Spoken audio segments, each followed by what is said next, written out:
Okay, hi. Welcome to today's webinar, Beyond the OTO Match. The purpose of this panel was to answer the questions that you may be hesitant to ask, nervous to ask, or perhaps you don't know exactly how to ask. This is by no means a comprehensive um, webinar that's going to address everything. We had over 100 questions submitted, but hopefully it will start opening the door to more conversations, and we hope to get your feedback and hope to expand on this webinar.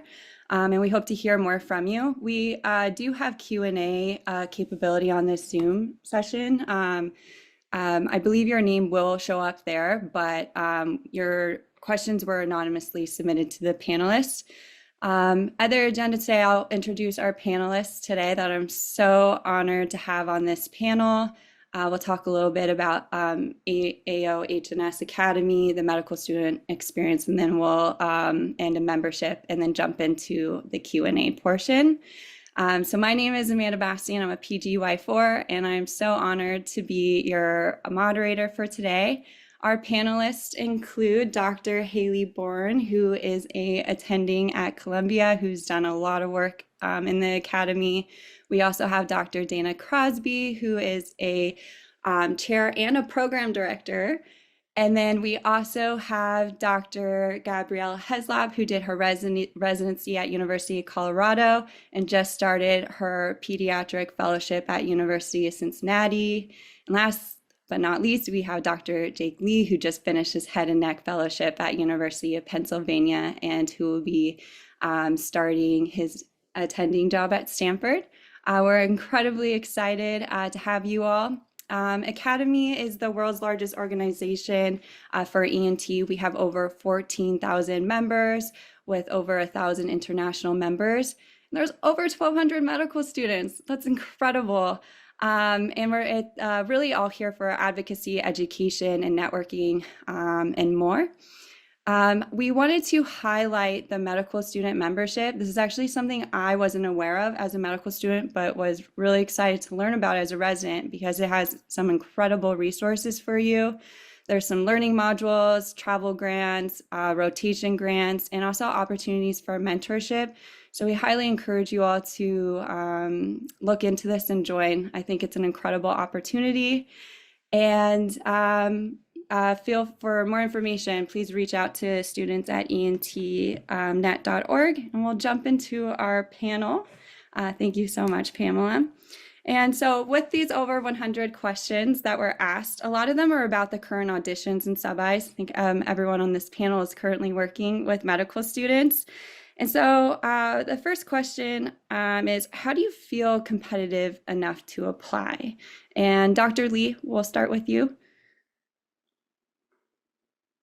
I think in terms of feeling competitive for otolaryngology residency, calling a spade, it's definitely very competitive, but of course, numbers are not everything, but I think looking at the general numerical landscape, I think you can get a sense of whether or not you'd be a competitive landscape just from the quantitative side of things.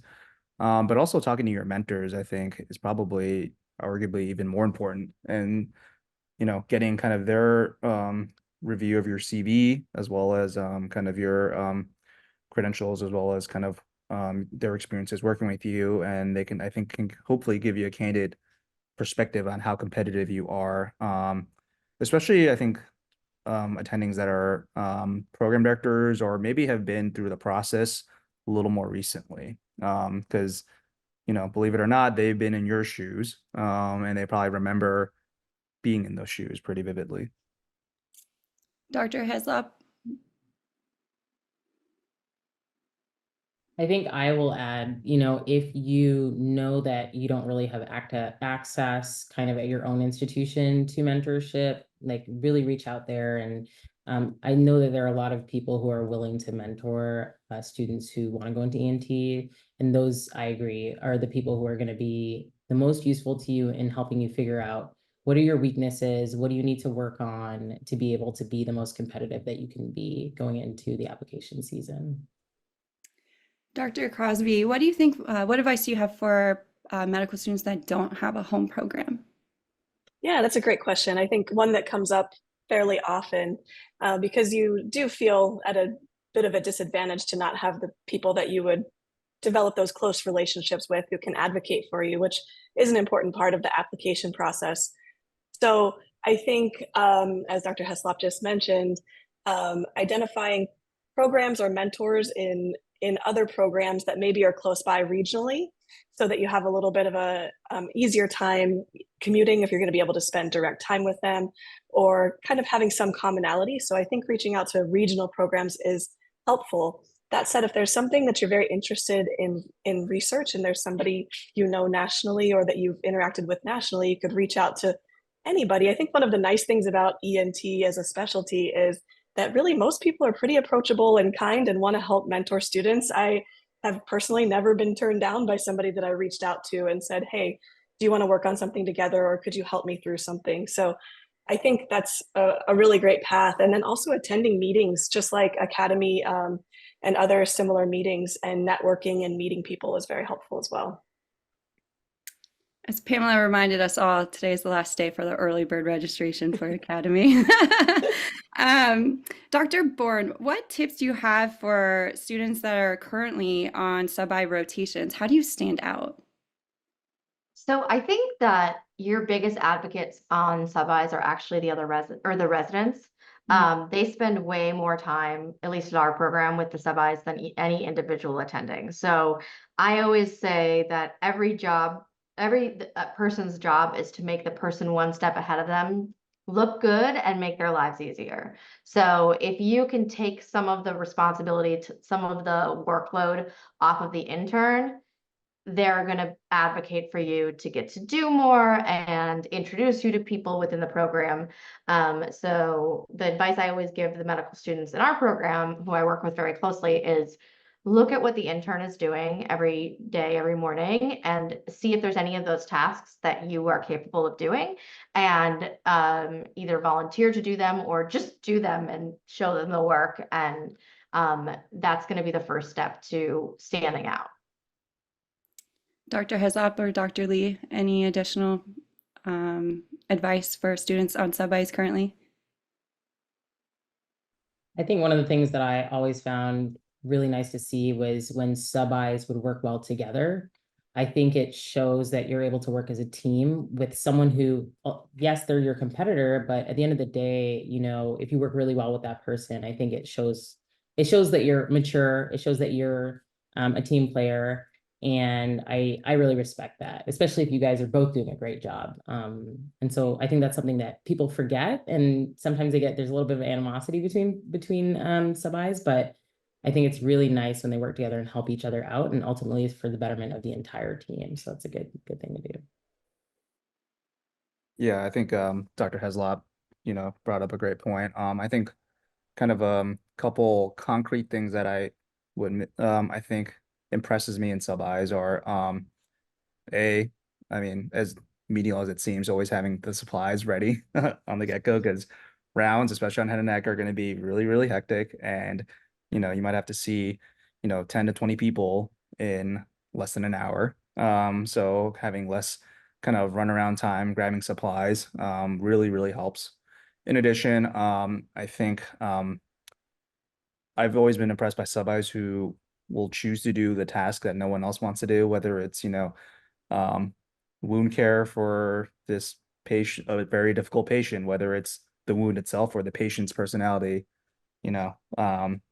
kind of picking those things out and actually kind of taking ownership of that, I think has stood out from my own experiences.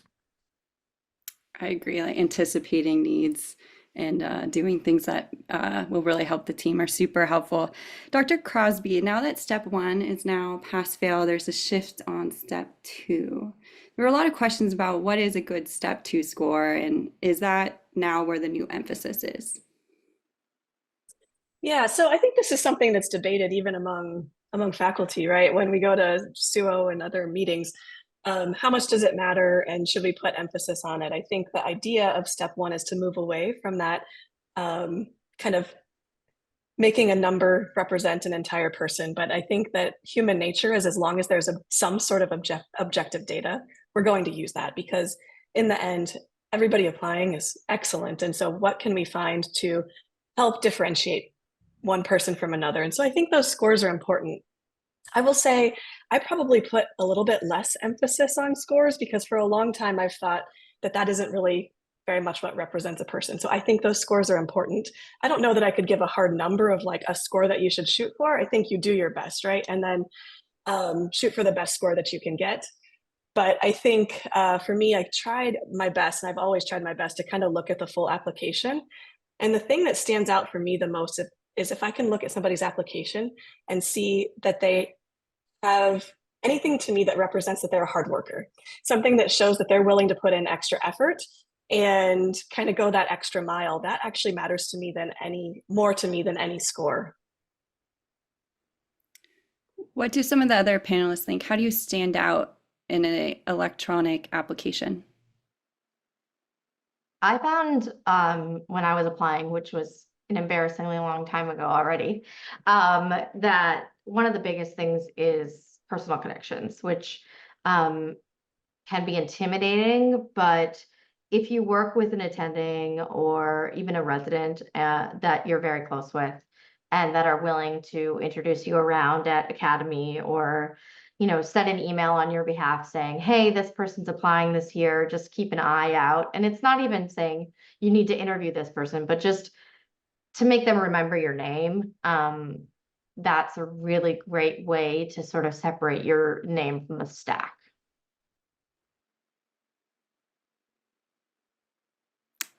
Dr. Lee or Dr. Heslop?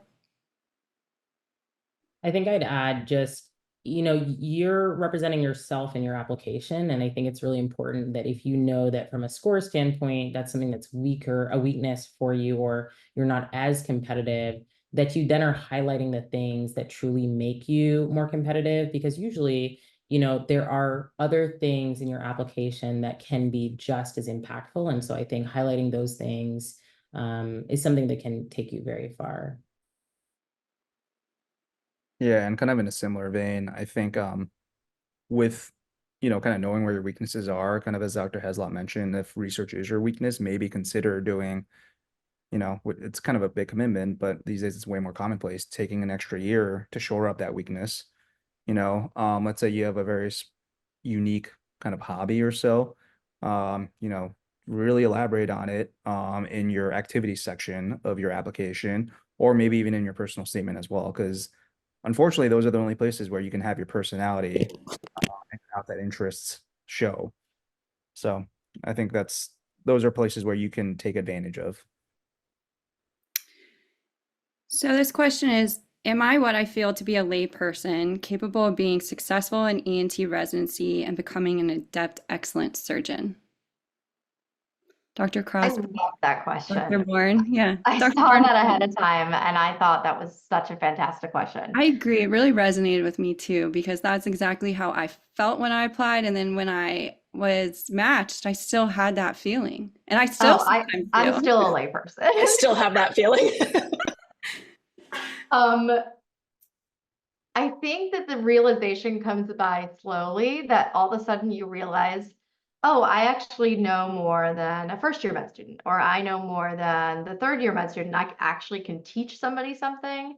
That's when you start to realize that you're better than you think you are, and you know more than you think you do. So I think for that person who's sort of questioning their own abilities, I would actually encourage them to try teaching somebody else something about the field, and they'll start to realize how much they already know. And you're constantly learning, and everybody is teachable as long as you're open to learning. So don't worry about that. That's our job, is to teach the medical students and residents. So your job is to just learn and be a sponge, and you'll get there. Yeah, I would also just kind of add to that, as a person who openly admits that they suffer from massive imposter syndrome, even 10 years into their career, I have learned to kind of embrace that and encourage other people to embrace that uncertainty, because as somebody who really enjoys mentoring medical students and residents, I actually really enjoy and gravitate toward teaching people who maybe have a little bit less confidence compared to those who are potentially a little bit overconfident. People with less confidence and the desire to learn more and do better, I feel, are very safe and very trustworthy. And sometimes I get a little nervous when people are a little bit overconfident. So I think lean into that side of you that feels a little bit like, oh, can I do this? Because that's what pushes you forward and propels you forward. So I think, that's not a bad way to feel. I think that can be very helpful as you move forward. And I Yeah, go think ahead, Dr. Lee. I think one perspective is everyone is a layperson. That's how, that's kind of how you begin. And maybe you still are a layperson, I mean, I feel like in a lot of ways I'm a layperson, but they're just like any kind of craft with kind of experience, you hone your own craft. And, sure, there are some people who might be technically gifted more than others, but that's such a minority. Um, Everyone's a layperson. Imposter syndrome throughout residency, I think, is the norm. So, kind of embrace it and, just look forward to the journey. Yeah, I agree. And I think in a similar way, when we talk about your application and highlighting the things that that are your strengths, I think it's the same thing in your work. Like you will be better at some things than other things. You'll shine at some things more than other things. And I think, you have to be able to do the job for sure. But beyond that, what you bring to the table is going to be different and it's going to be unique to you. And it's just as important as what other people are bringing. So you just have to see the value in what you bring and be okay with that and be okay with maybe being a little different. And that's totally fine. We're all different and we all bring something of value. And another person wrote about being able to have a work-life balance without compromising my training in residency. What advice do you have? I think this also applies to medical school as well.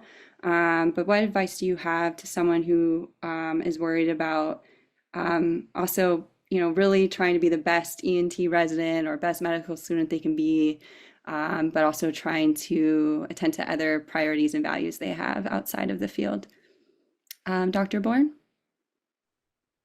I feel like the risk, at least in residency and also in medical school, is not going to be there that you're prioritizing your work-life balance too much because as a member of the team, as a member of the residency, you're going to have a lot of demands on your time and a lot of expectations. And I think that it would be very rare that somebody would almost get away with having too much focus on their work-life balance. The way that I would recommend handling it, if you're concerned that you're prioritizing the wrong things or having the wrong balance between things, is to find somebody that is just ahead of you, either a young attending or another resident that you think models what balance you'd like to have, because everyone's a little bit different. And either ask them directly or just pay attention to the way that they balance their life and the way that they prioritize their work versus their home life or social life, and try to use them as an example, because it is true that everyone's going to have a little bit different set of priorities. Dr. Heslop? Yeah, I think that, your work is going to ebb and flow, and there are going to be times when things are a lot busier, and there are going to be times when you maybe have more time for home life. And I think some of that is predictable. And I think as much as possible, planning for it, making sure that the people who are surrounding you, your support system, and the people that you need to be supporting, like they understand kind of the ebb and flow that might happen, and that there may be times when you may not be able to contribute to that thing that you are supposed to be contributing to as much as you'd like to. And so I think having that understanding and also giving yourself grace. So, I mean, there may be something that you really, love to do, but you may just not have time for it. And it's okay. You will go through those periods and you'll be able to come out on the other side okay and get back into the thing that you're doing. But understanding that that's going to happen, I think, and being comfortable with the fact that some of it is a little unpredictable, I think it will get you a long way. What advice do you have for some of the questions or comments were also about starting families in residency and the concern around not having time for that? Does anyone on the panel know anyone or have any advice for someone who's considering starting a family during residency? So I will say I've had many residents start families during residency. And so it's very possible. And I think identifying, as to the best of your ability, programs that seem to be welcoming to that. I think most programs are, and there are a lot of better regulations around parental leave today than there were even a few years ago. And so I think that's very helpful. But I think trying to feel out the culture when you're interviewing for programs, if that's something that's important to you, to see if that's something that seems to be accepted in that program is very useful. And like I said, I do think most programs are very amenable to that, but just looking for that. And then also you can ask those questions directly. I mean, I think you be careful who you ask them to, because there might be somebody who's going to make a judgment about that. I think that's obviously completely incorrect, but you know, looking for people who are you feel are supportive of that and asking, what is that like in your training program? You can ask residents who maybe have already had children during their residency program and what that experience was like and what their support was like during those times. I personally try to, when a resident in my program is looking to start a family, or they call me and say, hey, guess what, I'm pregnant. First thing I say is congratulations. And then we figure out how do we kind of navigate that. And I think there are a lot of things that programs can do to not only give the allowable time to the resident that, you know, keeps things within the confines of the expectations for graduation, but things that can be put into place as far as how much call you take. And there is a lot of information, especially about during third trimester, about how dangerous it is to do some of the strenuous activities that we do as surgeons. And so putting in place some safeguards around some of those critical times. So I think all of that information is out there, and just looking for programs that are willing to work with you, I think is very important. I think just wanted to add, I think this is a question that people are very afraid to ask. And if you don't feel like there's somebody that seems approachable about the topic, I would encourage you to find a medical student from that program, because they're going to know their program better than somebody else. And you don't want to rely on, say, OTO for example, for that kind of information. It's much better to hear it from somebody who has direct relationships with the department. You can also, if you have somebody at your program who you're comfortable with, ask them to inquire on your behalf anonymously, and, you know, email their friend or the program director and say something like, hey, I know a medical student who was interested in your program, but they're wondering if anyone in recent past, and it can be totally anonymous, because I know that is something that's very nerve-wracking. I hope that programs will volunteer that information up front. I feel like Dr. Crosby's program is probably amazing about that. But I think that it can be very nerve-wracking. So finding a medical student from that program is one way around that. Great advice. We actually, your questions are coming in anonymous, and someone wrote along this line, would it be frowned upon to ask about if a hospital system pays for egg freezing while in residency? You don't need to ask that. That'll be on the HR website, or on the GME website. So luckily enough, that stuff is all publicly available. So you shouldn't need to ask that. Correct me if I'm wrong, Dr. Crosby. No, I think that's true. But I mean, that's a great thought and a great thing to do, because I think not enough women are aware that we should be doing that earlier. As somebody who's in cycle 8 of IVF right now, you know, just keep those things in mind and be open about those conversations with other people that you feel like you can be comfortable with, because they are important conversations and questions. I also think residents are great people to ask medical students, but I think residents, we all feel it. We're all thinking about it too. So I think the residents would be a great person to ask as well. Someone wrote about a concern about not being able to perform my best due to lack of sleep, stress, and long hours. What advice do you have this person as they are navigating? Residency is busy no matter where you go. So what advice do you have that person who's just worried about always trying to do their best but not being able to perform? Dr. Lee. I guess you chose me because I decided to do head and neck, but I did. anyway, yeah, I think, you know, lack of sleep, stress, long hours are, you know, fortunately, unfortunately, inevitable tenets of residency, especially in a surgical residency. And, it's going to be worse certain years, whether it's going to be as a 2 when you're taking most of the brunt of your kind of junior call, or, maybe some future years where you do like as a 4 where you do most of your backup calls kind of back to back to back. But, it is an adjustment process I think for everyone, especially kind of, coming off kind of the highs of the second half of a MS4 year. Where you're coming off vacation, kind of getting into the grind of residency. But I mean, I think everyone hopefully should understand kind of that that is an adjustment. With kind of lack of sleep, especially, more and more people, people throughout the surgical community and medical community are kind of understanding the importance of physician wellness.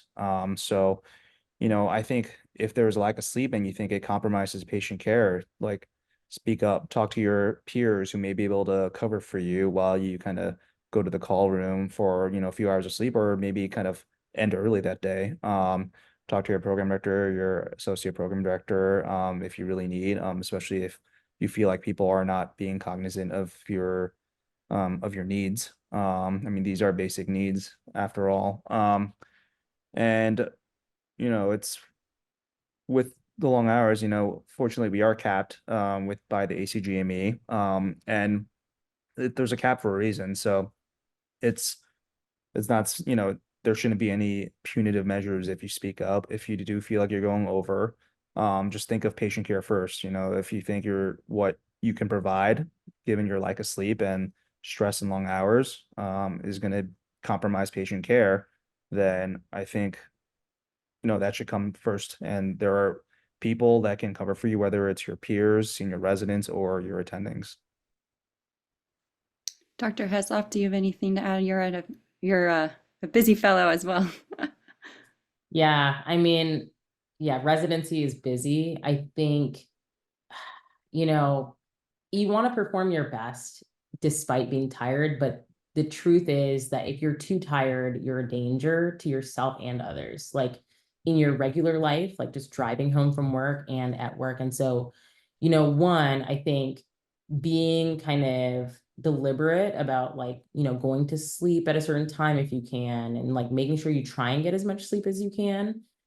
Asking your co-residents for kind of like, well, what's your sleep habit? Like, what do you typically do? I think is nice. Like that was helpful to me, kind of getting an idea of what my co-residents were doing for sleep and figuring out, okay, maybe I could try and make that work if I do something a little bit different with my schedule, or am I gonna have to compromise more on like the time that I go to sleep, more than I thought I did, or something like that can sometimes be helpful. But I agree, kind of when it's a widespread problem in the sense that everyone is feeling it, then something needs to be done. And so that becomes more of a like system issue, and you need to talk to someone about it. And everyone should hopefully advocate on your behalf, and you should advocate on your own behalf. And then hopefully a system change is made.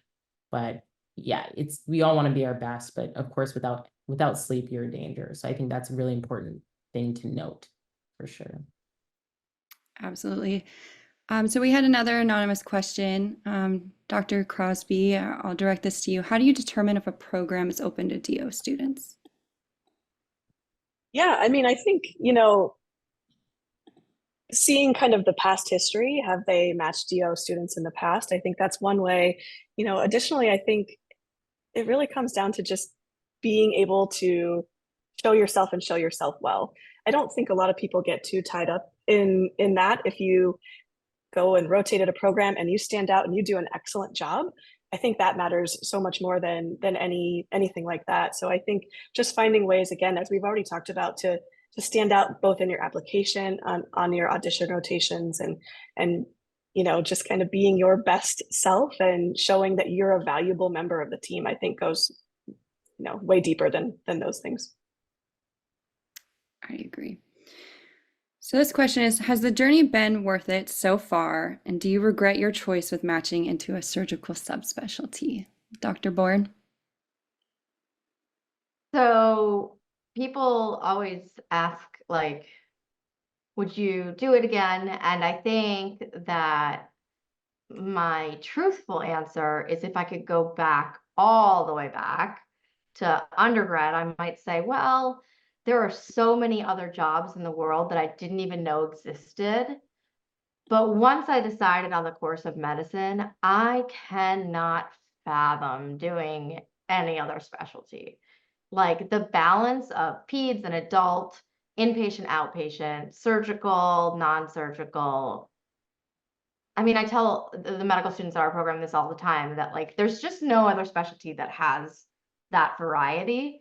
And the nice thing is you can kind of change your practice throughout your years. Like right now, I'm doing open airways, and in 10 years, I might decide I want to have a so-called gentleman's laryngology practice and just take care of some throat tickles. But I think that there's really no other field that you can have that sort of wide range of career.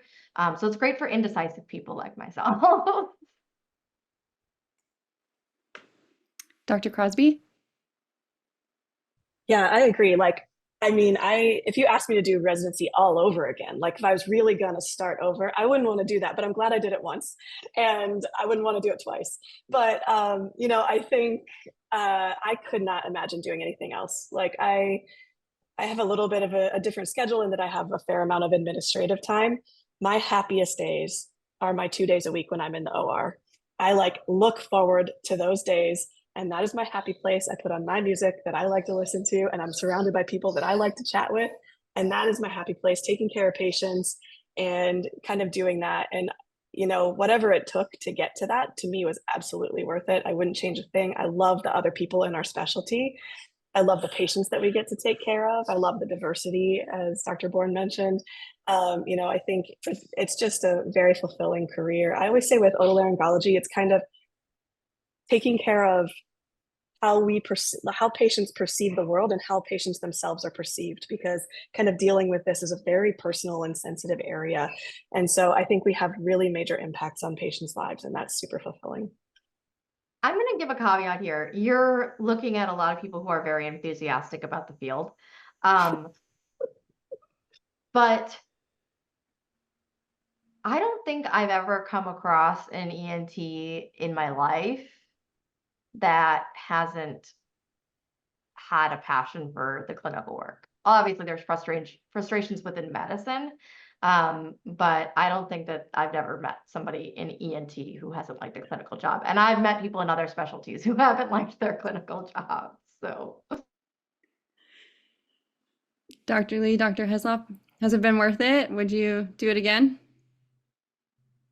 Oh yeah, I think I would. And I think the kind of, as Dr. Bourne was mentioning, I think the flexibility and the breadth of the field is unmatched. I mean, ENT, it's an anatomic specialty. So you're getting all of what's in here, except for the brain, I guess, and the eyes, and into one specialty, and all the nuances and all the physiology and all the different tissue types, all that is your wheelhouse. So if you think about it, every subspecialty within ENT is very different. But that's because it's such a complex field in so many different ways that I think if you brought any med student into ENT, I'm biased, but I think if you brought any med student into ENT, they would find something that at least one or a couple things they would like within the field, just because we have so much nuances to it. I That's agree. interesting. Oh, sorry, Amanda. I agree. Like, and I also really like the small kind of insignificant things. Like, if there's a consult and I get to like scope a patient, that's like a cool little procedure. Like, it takes a minute, but it's like it's fun. It's like you get to do something with your hands. Like, you get to look in an ear and take out a foreign body. You get to. I mean, there's small things that we do in clinic that are just cool, and then there are bigger surgeries that we can do, like and so I think I agree, there's something in there for everyone. You can take care of whatever population you'd like to take care of. So you really have options. Yeah. And I'll also say one thing. I'm not. I don't know if it was mentioned, but I think ENT is one of the few surgical subspecialties where there is no medical kind of equivalent. There is no cardiologist to a CT surgeon, no no GI doctor to a kind of GI/hepatobiliary surgeon. So because of that, this is truly our domain. Whether you're treating a patient surgically or non-surgically, you are that patient's provider, that doctor, the expert of that that field. Have you ever been burnt out and how did you address it? Dr. Heslop, can you answer this one? I definitely remember a day during residency where I literally was like, I'm not coming to work tomorrow. Like I can't do it. Like I talked to my chief on service and I said to them, like, I need a day, like half a day, something. Like I can't do it. Because sometimes you just get so tired. Like things add up, and luckily I had a great chief who was really responsive and said, yeah, you're going to take the day and it's going to be okay. And we made it work, and the day ended up being okay for the team. I had a day and I came back the next week and I was refreshed. And I think sometimes that happens. I think burnout, it is more of a chronic issue than like just something that happens, that quickly. And so I think that may be an alert for you to, find a different way to manage and cope. And so for me, I really had to think about how I was spending my time, how I was sleeping, what I was doing on the weekends. Like, was I taking time out for myself to, do the things that put me in touch with reality and humanity and all of those things, aside from the day-to-day in and out grinding of being a resident. And so, finding volunteer activities, things like volunteering in your community, or, getting together with your friends every Saturday, or, making sure to reestablish your social networks that you maybe had fallen away from when you started residency. Some of those things, I think, helped me kind of get out and move away from that burnout, that place of burnout. Jake, you and I have crossed paths a lot through the academy, and this is going to sound like an advertisement, but I feel like my involvement in the academy actually super helped my burnout because you get so absorbed by your local program, your local situation, the people you're seeing every day who might drive you crazy sometimes. And you forget that there's this broader community and world, because you spend a lot of time with your coworkers and you're all super tired. And so sometimes it's not fun, but other times it's amazing. And I think by doing work with the academy during residency, I was able to sort of step back, zoom out, remember that there were a lot of people that I really loved within the specialty, and Jake included. Yeah, no, I think that's a great, it's not even a plug. It's a great, that's a great point. I think, when you're in the weed of, when you're in the thick of things, when you're in the weeds, it's, easy to get burned out. But, as Dr. Bourne mentioned, just kind of being, you are part of a wider community of ENT residents. Even if it's just kind of, some friends from the interview trail, or, even if you have close co-residents in your program, talk about it. It's okay to vent.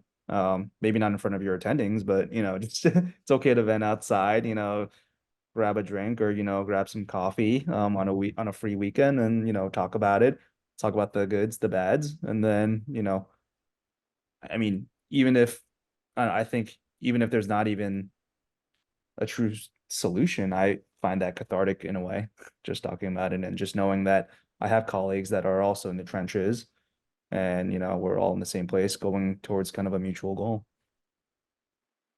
Dr. Crosby? Yeah, I agree with that. I mean, venting is totally therapeutic. I rely on that as well. So, yeah, I mean, I've certainly been burnt out, and I think varying degrees of burnout as well. And so, I think just as people have already mentioned, kind of surrounding yourself by people that you have a good support system, people to lean on, people to vent to, and then identifying the things that make you feel whole as a person, and just kind of going back to those, whether that's just listening to like your favorite music or going to your favorite restaurant, whatever it is that just makes you feel whole, hanging out with your pets, whatever that may be, and just do a little bit of that and find yourself and kind of remember that there's more than what's happening that feels like it's all consuming sometimes. Just identify those other parts of yourself. Absolutely. So we had an anonymous question come in, and Dr. Crosby, how often do you see applicants that are doing the couples match, and does it have any impact in terms of helping or hurting the applicant? Yeah, absolutely. I think, I mean, we see it a lot. There are a lot of people who couples match every year. Um, and, you know, I think there are more challenging couples matches and then there are less challenging couples matches. If you're both going into something very competitive, that can be very difficult. And so I think kind of putting your thoughts together and doing away rotations at the same place and kind of really identifying ways to kind of shine at a similar place or in the same city, I think can be very helpful. I don't think that it's helpful or harmful. Again, I think it's just kind of looking for the right strategy to kind of open the doors for you and being open about that, like that is what you want to happen. And then I sometimes, you know, making sure that your partner's specialty is represented at that institution is also important. Because I've seen that happen as well, where somebody really wants to go one place, but actually their partner specialty isn't an option there. So just looking through all of those things and being strategic about it and open about those discussions. Programs can talk to each other if there are people who are highly motivated and work together. Great advice. Dr. Lee, how do you expand your clinical base? What advice do you have for someone concerned if they can keep up, since ENT's very intricate, complex anatomy? What advice do you have to someone who's nervous about, mastering the clinical base of ENT? Is this as like a sub-I or as a resident? I'm gonna have both, both. I Wait till mean, you're an there's obviously, attending. yeah, Yeah. yeah, I've been attending, yeah. TBD, but no, Yeah. I mean, obviously there's overlap, but I think good places as a sub-I, let's start with that. I think good places to start. Read the quick kind of clinical ENT kind of handbooks, whether it's ENT Secrets, Pasha, KJ Lee. I think those are great starters for me. Honestly, if you know that cold, you are way better than I mean, you're already ahead of the game, even as a junior resident. So I'd say I give the same advice as junior resident. No Pasha, no KJ Lee, no talk to your attendings from each subspecialty and ask about kind of the landmark articles or the manuscripts because each field will have them.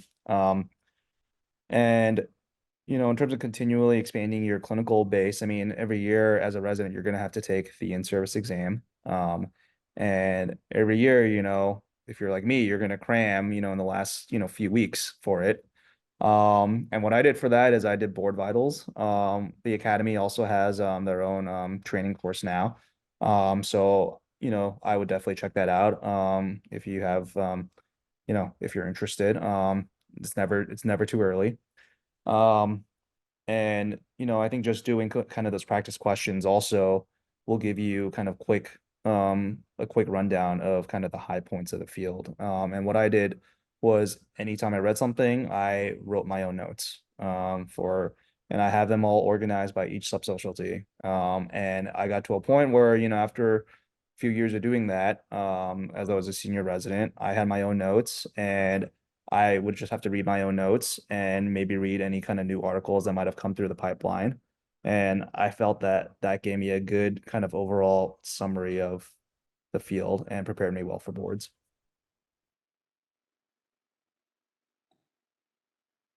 Dr. Bourne, any advice what do you tell your med students?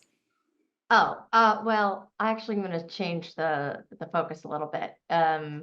I think that I was really afraid of being and attending and not having the information that I needed or not knowing how to do the current thing. And I've gone to other institutions to observe surgeries since becoming an attending. I've gone to courses.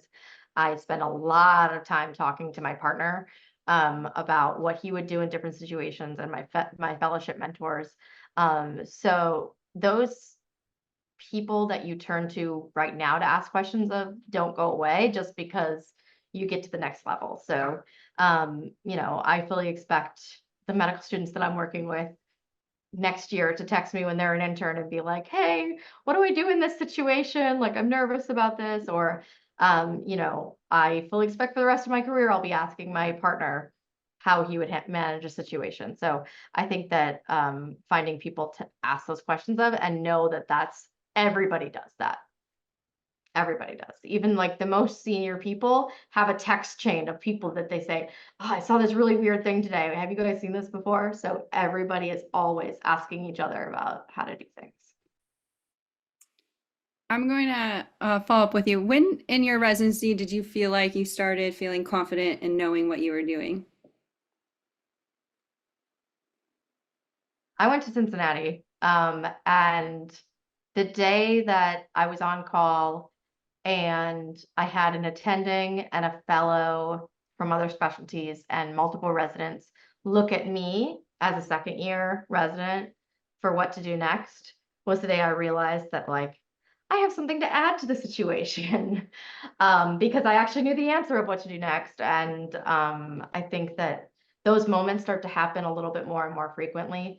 And you feel less like a fish out of water a little bit more frequently. But again, like Dr. Crosby said, it never goes away completely, which is part of the drive.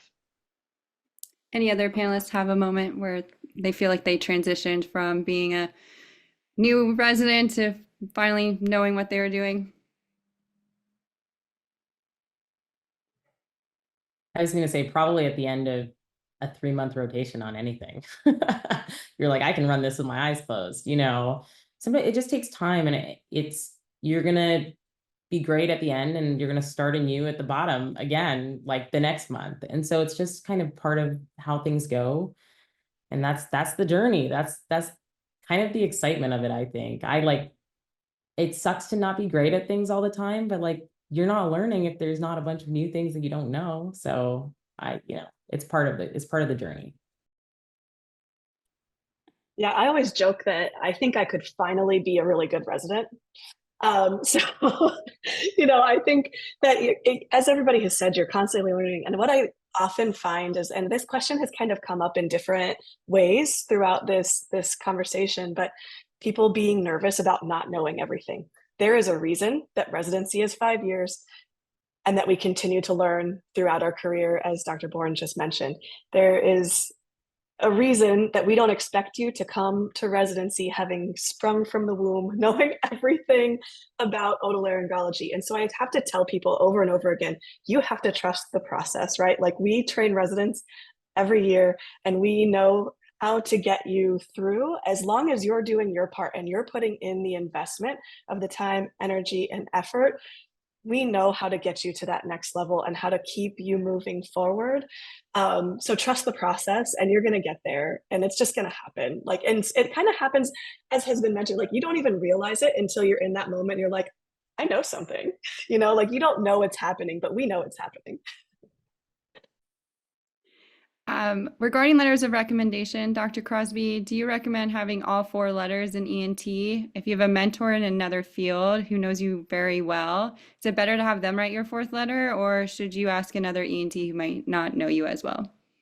Yeah, I personally, and other people can disagree with this, I personally think that letters from people who know you really well are more important to me than letters from somebody with a prominent name in the field who maybe doesn't know you very well. And so if you have 3 letters, strong letters from ENT, and then you have another letter from somebody who's been your mentor, who knows you in and out and can speak to you personally or on a different level than some of those other people, I think that's very additive and a little less redundant than having just another letter from somebody who doesn't know you quite as well. So I would recommend at least 3 of the letters come from otolaryngologists if possible.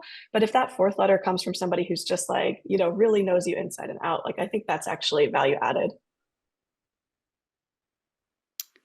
We also have a question about an established ENT outside of the United States and taking step 3 soon and intending to do a residency in the United States. Any advice on how they should pursue ERAS and navigating the match in the United States? Dr. Crosby?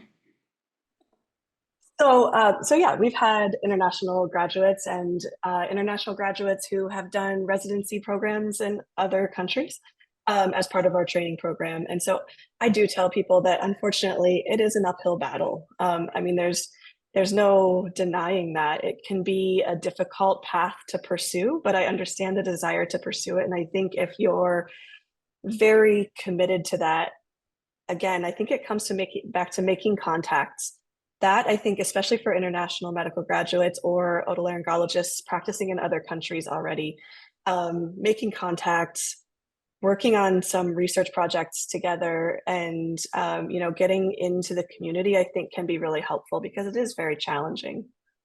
But it can be done. I've seen it done multiple times. Dr. Lee, what advice do you have to residents applying for jobs or fellows applying to jobs?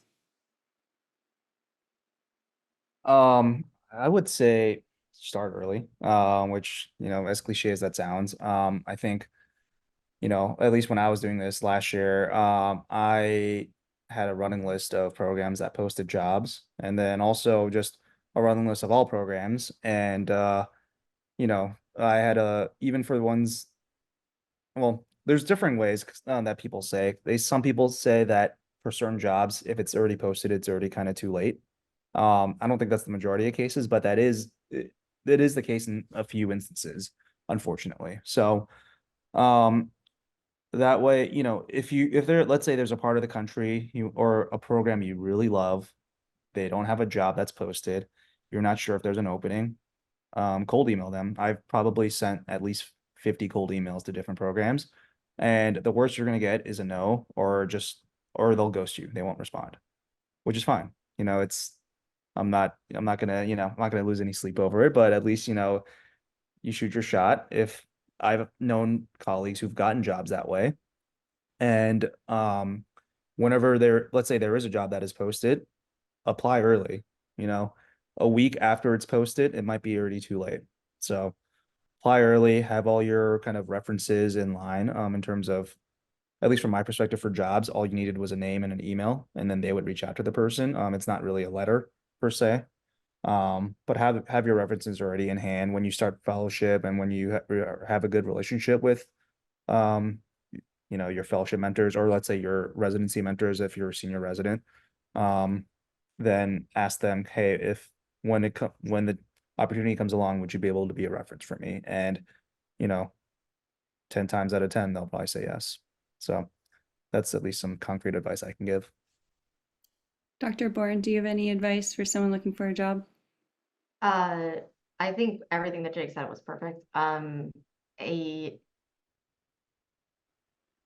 Reach out to people, even, if you're doing a 1-year fellowship, even as you're in your last year of residency, if there's a place that you're interested or want to go, because the truth of the matter is that budgets go in a year ahead of time. So the program itself actually has to put in the money to be able to hire somebody, and they have to put it into their plan. So the earlier that they know that they should budget for that, the better.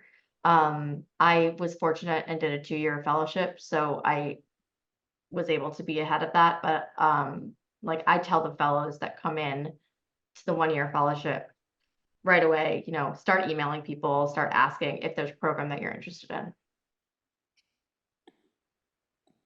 I would also say know your priorities. What really matters to you going into a job? So thinking it from your own perspective, this is the first time that you are the wanted commodity, right? And people are going to want you when you graduate. And so know what it is that you're looking for a job and what's important to you.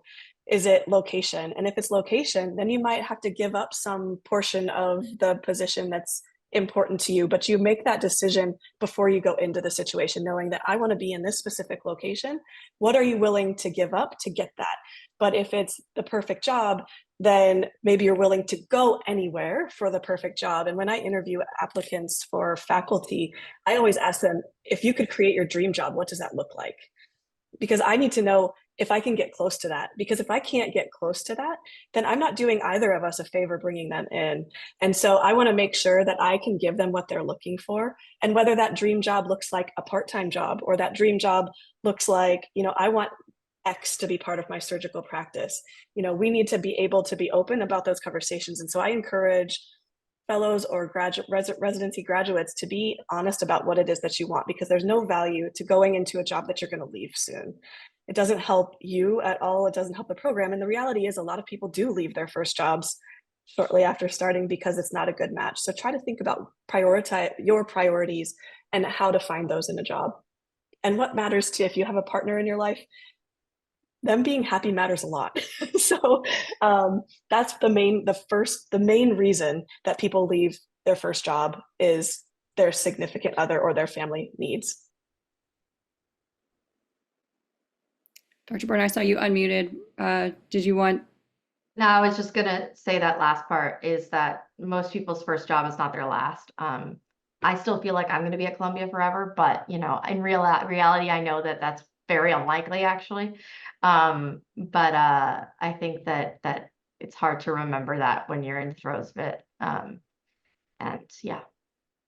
I really like some of the questions that have come in. Amanda, I'm sorry, I'm gonna like kind of take over for a second just because we have a few minutes left, and these are like exactly the kind of questions that you and I talked about before this, which is dual applying. I did not tell programs that I was dual applying when I did, mostly because if you're dual applying in something that's not ENT, it's probably a backup, and you don't need people to know that you're questioning your own abilities. And they have no way of knowing. So there's no point in telling anyone, and you shouldn't tell people. The other specialty will probably know that they're your backup. They did when I was applying, just because of the way your CV reads. And then I want everyone else to answer this question about the prospects, private academic, work life, patient population, compensation. I will tell you that academics in the Northeast is not where it's at when it comes to compensation. So if you're interested in compensation, do not do academics in the Northeast.